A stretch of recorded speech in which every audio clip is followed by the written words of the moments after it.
Olá pessoal, eu sou a professora Gisele Mendes da Universidade Estadual de Maringá. Estamos aqui hoje para mais um quadro do nosso canal Professora Gisele Mendes, intitulado Isso é Crime?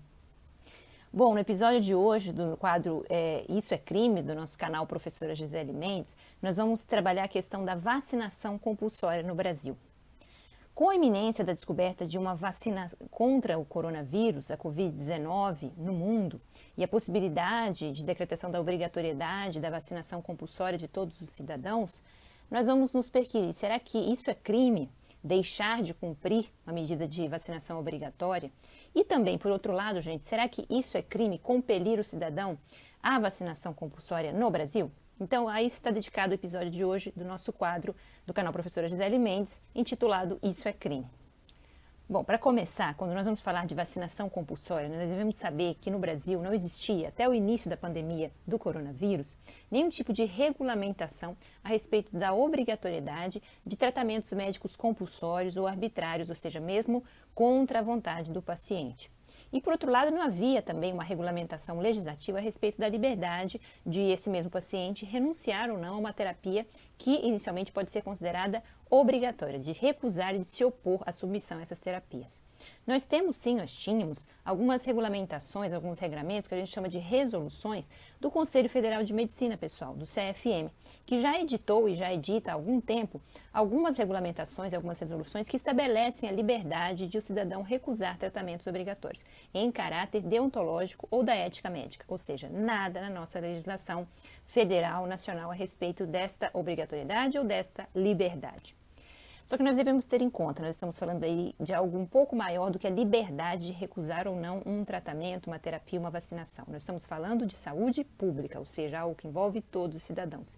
E aí justamente que muda de figura, inclusive em relação às previsões das resoluções do Conselho Federal de Medicina. Então vamos começar. Primeiro, sobre esse assunto, nós temos que tratar de uma lei. É a Lei 13.979, de 6 de fevereiro de 2020. A Lei 13.979 de 2020, ela foi editada no Brasil, pessoal, logo que foi necessária a repatriação daqueles cidadãos brasileiros que estavam na província de Wuhan, na China, onde a pandemia precisamente começou. Pois bem, lá já havia sido decretado o lockdown e aquelas pessoas tinham um temor muito grande de serem contaminadas pelo vírus ou de ficarem naquela situação de quarentena, de isolamento, daquela situação indesejada. Então, diante desse risco, eles pediram e solicitaram, como cidadãos brasileiros que são, eles requisitaram ao governo do Brasil, à Embaixada Brasileira na China, que fossem repatriados para o seu país. Todos aqueles que quisessem, é claro, os que não quiseram, ali continuaram. E foram vários cidadãos que foram repatriados por ocasião da vinda daquele avião com centenas de brasileiros da China para o Brasil. Mas o que fazer com essas pessoas? Foi nesse episódio que surgiu a Lei 13.979 de 2020. Ou seja, nós poderíamos obrigá-las a, chegando no Brasil, ficarem isoladas, submeterem-se a análises clínicas, retirarem sangue periodicamente para saberem se tinham ou não o coronavírus, para depois serem liberadas depois de dias, de semanas, numa base militar, numa base aérea militar, onde eles ficaram isolados em Brasília? Como nós poderíamos submeter esses cidadãos a isso sem uma regulamentação legal prévia, não é mesmo? Então surgiu nesse contexto a Lei 13.979, de 6 de fevereiro de 2020, antes mesmo da epidemia eclodir com toda aquela força no Brasil, mas quando ela já era uma realidade na China, de onde esses cidadãos provieram. Pois bem, eles ficaram ali isolados, felizmente nenhum deles tinha finalmente o coronavírus, mas foram submetidos periodicamente a análises clínicas, coleta de sangue e tudo mais, medição da temperatura, para saber se eles tinham a doença, porque até então nenhum cidadão brasileiro tinha manifestado a doença e eles poderiam facilmente contaminar milhares de pessoas, enfim, fazer com que a pandemia eclodisse no Brasil. Naquela época não se sabia nem como ela ia se desenvolver dentro do nosso país e a ideia era evitar a profusão da doença, a proliferação da doença, não é? Então, o que essa lei prevê, pessoal? Esse é o marco legal, o primeiro marco legal em matéria de tratamentos médicos que a gente chama de arbitrários ou compulsórios, ou seja, contra a vontade do cidadão no Brasil. Essa lei ela prevê, no seu artigo 2º, os conceitos de isolamento e de quarentena como uma necessidade de afastar pessoas francamente doentes ou com a suspeita de doença e também objetos de animais ou tudo que aquelas pessoas tenham tocado do convívio social. Então, nós temos no artigo 2º os conceitos de isolamento e de quarentena, e nós temos, sendo que o isolamento é mais grave, ok? São pessoas que já estejam francamente doentes, e a quarentena suspeita de doenças ou que podem vir a desenvolver a doença. E nós temos no artigo 3º da lei, que é o que mais nos interessa, as medidas compulsórias que podem ser decretadas mesmo contra a vontade de um cidadão para bem da saúde pública. Ou seja, a própria ementa da lei já diz que esta lei valerá durante a decretação pela Organização Mundial de Saúde da emergência sanitária decorrente da Covid-19. Uma vez suspensa essa emergência de caráter sanitário decretada pela OMS em fevereiro, a lei deixa de valer. Essa lei só vale para a pandemia da Covid-19. As medidas que eu vou narrar agora não valem, por exemplo, para qualquer outra doença, sarampo e nada mais, que possa vir a acontecer no Brasil, a não ser que se edite uma lei de vacinação compulsória, de medidas compulsórias, que é algo que nós não tínhamos até então.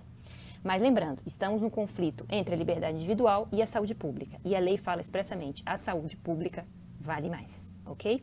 Então, o artigo 3º tem outras medidas. O 2º traz o isolamento e a quarentena. E o artigo 3º traz também, além do isolamento e a quarentena, a determinação da realização compulsória de exames médicos, de testes laboratoriais, como eu disse, coleta de sangue, saliva, secreções do nariz, coleta de amostras clínicas, vacinação e outras medidas profiláticas. Então, nós temos lá no artigo 3º a vacinação e outras medidas profiláticas. Ou seja, quando for realmente desenvolvida, clinicamente comprovada e administrada uma vacina contra a Covid-19 no Brasil e no mundo, pode-se decretar compulsoriamente a vacinação dos cidadãos, pessoal. Assim como outras medidas, como a gente falou também, tratamentos médicos, coleta de sangue, análises clínicas, porque isso não é para o bem daquela pessoa somente, é para o bem de toda a coletividade. Se as pessoas não se vacinarem ou se recusarem a se vacinar, a doença vai se perpetuar no Brasil, não vai ser erradicada, diminuída, não vai haver um controle profilático, que é justamente o que a vacina faz, evitar profilaxia, evitar a doença, que é sempre muito melhor do que tratar, até porque num tratamento não se sabe quais serão as complicações advindas dele para a pessoa e para que ela possa contaminar mais pessoas, coisa que a vacina venha a evitar claramente, ok? Então, há uma lei que obriga a vacinação compulsória no Brasil e está no artigo 3º da Lei 13.979 de 2020 no Brasil.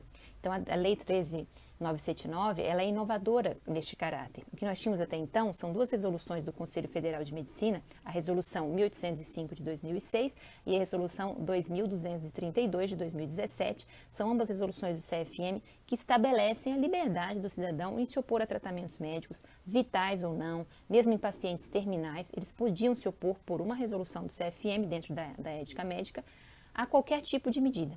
Mas vejam bem, pessoal, aqui nós temos um caráter coletivo, um caráter de saúde pública, ou seja, a emergência sanitária atinge a todos nós. E se as pessoas se negarem a fazer desde uma simples análise clínica para saber se tem ou não o coronavírus, submeter-se ao tratamento, outra medida do artigo 3º, e mais importante, a profilaxia através da vacinação coletiva, porque não adianta vacinar um e não vacinar o outro, nós vamos ter realmente uma erradicação, uma diminuição considerável da doença no Brasil e todos estaremos seguros. O bem jurídico saúde pública é algo coletivo e que transcende a liberdade individual. Então, eu não quero me vacinar, eu posso ter essa liberdade à medida do que possa ser decretado quando a vacina finalmente estiver comprovada e estiver sendo aplicada. Ainda não aconteceu. Mas o governo pode, pela Lei 13.979, aplicar compulsoriamente a vacinação no Brasil, como os demais exames também. E o cidadão não pode se furtar a isso. Ah, professora, mas e se ele fugir enfim, ele se furtar a essa aplicação? Ele pode vir a cometer crimes contra a saúde pública, que nós já conversamos, sobre os quais nós já falamos no nosso canal Professora Gisele Mendes. Pode levar à epidemia, descumprimento de medidas sanitárias preventivas, no artigo 268 especificamente. Se ele está doente, é um risco de epidemia, 267 do Código Penal. Se ele descumpre medidas sanitárias preventivas como essa, que é a vacinação também é uma medida sanitária preventiva, ele comete o artigo 268 do Código Penal brasileiro, que é um artigo que existe desde 1940, justamente para prevenir a erradicação de doença, como o uso compulsório de máscaras, também que os cidadãos estão obrigados, e se não cumprirem, isso é crime, já falamos no Isso é Crime sobre o uso compulsório de máscaras, e também nós temos aqui a vacinação compulsória assim que ela for decretada, porque ainda não foi, certo? E ele pode ser obrigado, esse é um outro ponto que eu gostaria de abordar agora antes de o vídeo terminar.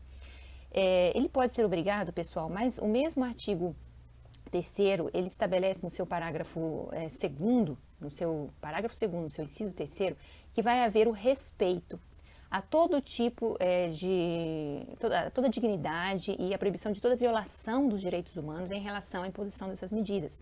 Então lá fica assegurado o direito dessas pessoas serem informadas permanentemente sobre o seu estado de saúde, sobre o caráter da medida em que elas serão obrigadas a tomar. As medidas previstas nesse artigo 3º, elas vão submeter os cidadãos a todo tipo de responsabilidade também pela violação delas, embora não se fale exatamente na responsabilidade criminal, nós sabemos que os cidadãos podem cometer a infração de medida sanitária preventiva, não é mesmo? Do artigo 268 do Código Penal. E é importante saber que há realmente a previsão de que vão ser respeitados os direitos humanos e a dignidade da pessoa humana na imposição de todas essas medidas. Ou seja, não se pode violar, em caráter último, o pleno respeito à dignidade, aos direitos humanos e às liberdades fundamentais do cidadão. Então, isso pode, de certa forma, quebrantar essa obrigatoriedade. Se uma pessoa não quer se vacinar, nós não podemos também obrigá-la, amarrá-la, atuar com indignidade contra o ser humano, violando a dignidade, que é algo exclusivo da pessoa humana, para impor uma medida violando a sua liberdade em nome da saúde pública, né? Em nome do bem coletivo, a gente também não vai atentar contra a dignidade humana, e isso é muito importante, certo? Então, nesse sentido, nós temos um quebrantamento e que vem logo depois, justamente assegurando o direito de essas pessoas terem respeitado, no parágrafo 2º, no inciso 3º do artigo 3º que nós estamos comentando ainda da Lei 13.979, o respeito à dignidade da pessoa humana e aos direitos humanos e liberdades fundamentais do cidadão. Então, isso poderia, em última análise, vedar que houvesse uma compulsão, né, uma obrigatoriedade de profissional sanitário vacinar um cidadão brasileiro em razão desta lei, ok? Então, não é crime se recusar-se propriamente a vacinação, caso isso seja imposto de forma contrária à dignidade humana. Mas a mera recusa injustificada, ela pode, de primeiro, configurar a violação de medida sanitária preventiva do artigo 268 do Código Penal. A obrigatoriedade da vacinação, a vacinação compulsória em caráter nacional, vem justamente pela Lei 13.979 de 2020 no Brasil. Então, com isso, a gente sabe que o profissional sanitário, ele não estará cometendo um crime ao impor a vacinação compulsória, ao vacinar um cidadão obrigatoriamente por determinação desta lei, né, e por determinação também de portarias e medidas do Ministério da Saúde quando a vacinação for possível. Por fim, o profissional sanitário não comete constrangimento ilegal. É isso que eu gostaria de dizer também, porque constrangimento ilegal consiste num crime que a gente vai obrigar alguém a fazer algo que a lei não permite ou impedir ela a fazer algo que a lei permite. E aí nós não estamos obrigando alguém a fazer algo que a lei não permite. O artigo 146 do Código Penal, que prevê o constrangimento ilegal, fala em obrigar alguém a fazer algo que a lei não lhe obriga. E aqui a Lei 13.979 obriga, então não há constrangimento ilegal. E de resto, né, esse profissional sanitário não comete crime algum justamente porque o próprio constrangimento ilegal prevê no seu parágrafo 3º, inciso 1º, que é possível impor tratamentos sanitários contra a vontade do paciente. É bastante controverso, já falei que tem resoluções do CFM que justamente vão contra esse entendimento da interpretação do crime de constrangimento ilegal, artigo 146, parágrafo 3º, inciso 1º. Sobre isso existe toda uma pleiade doutrinária, né, que defende o direito do cidadão de recusar-se a tratamentos, exatamente atualizando o que está escrito no Código Penal, mas vemos que nesse momento de tutela da saúde pública, o médico não comete constrangimento ilegal, porque é uma situação legal, permitida por lei, ele está no estrito cumprimento do seu dever legal, e mais, não realiza esse tipo, e se realizasse, haveria uma causa de justificação para ele, amparada justamente no parágrafo 3º, inciso 1º, e também não só no estado da cidade, mas mais do que isso, no estrito cumprimento do dever legal da profissão médica de operar no sentido da proteção da saúde dos cidadãos, ok? Bom, por hoje é só. Espero que vocês tenham gostado desse episódio do Isso é Crime no Brasil. Quando houver a vacinação, eu creio que o assunto estará ainda mais em voga, não é mesmo? Mas fica desde já aqui registrada a nossa opinião a respeito da vacinação compulsória contra o coronavírus no Brasil. Muito obrigada e até a próxima no nosso canal Professora Gisele Mendes do YouTube. Até lá!